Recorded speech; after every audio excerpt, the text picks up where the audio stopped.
Sunday, December 24. Pasok ako sa trabaho sa Novotel. Ayan, walang tao. Oras 5 AM.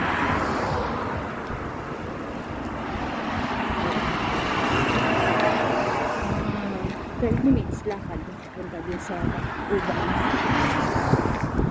So, ayan.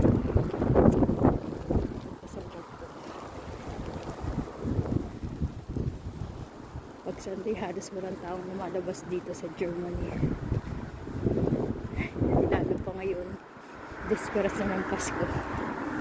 Pero sanay naman na ako na hindi nagpapasko sa Pinas. 24 years na.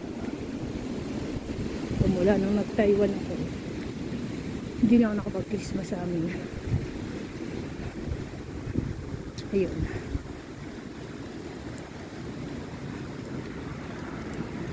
Sana sa pag-Christmas ko dun, yung swimming pool ko, malagyan ko talaga ng pagkakamali ko lang.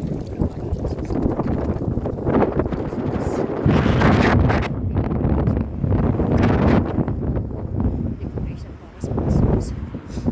Sana next year, magpalain na ako para naman sa nanay ko.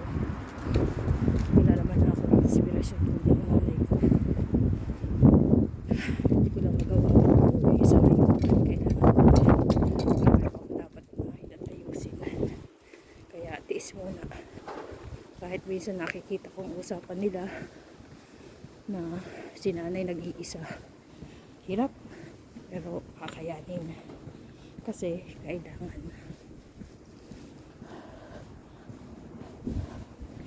Yun. Saan nag-aaliw na lang sa Bir na Tagay sa mga mga bagong kaibigan dito. At yung mga kaibigan ko naman dati nakakatuwa, hindi pa rin nagbabago. Hindi nakakalimutan paalala, bumati, ingat, Merry Christmas, Happy birthday. Ganun. Okay na yun. Importante meron pa rin mga tao sa kanila ko. Kaya salamat sa inyo. Merry Christmas sa lahat!